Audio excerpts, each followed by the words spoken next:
চাঁদপুরের ফরিদগঞ্জে কন্টেন্ট ক্রিয়েটরকে মারধর করার ঘটনায় পুলিশের সঙ্গে অসদাচরণের দায়ে এক ছাত্রদল নেতাকে আটক করা হয়েছে।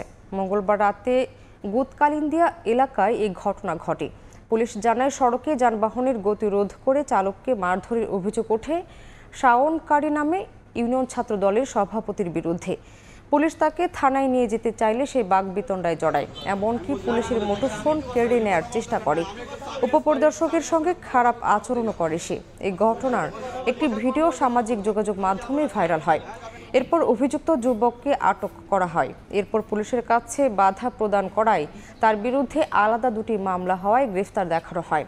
এদিকে ছাত্রদল কেন্দ্রীয় কমিটির নির্দেশে দক্ষিণ ইউনিয়ন ছাত্রদলের সভাপতি অভিযুক্ত শাওন কাবিকে সংগঠন থেকে বহিষ্কার করা হয়েছে।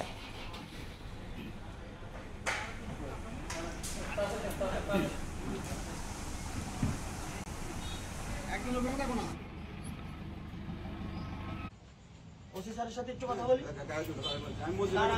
আমি একটু কথা বলি। কথা বলার দরকার না। আমি একটা সাবিনেস তুমি কথা বলছো আমার সাথে যাও। তোমার মোবাইল দিয়ে কথা বলো। আমি যাব না স্যার।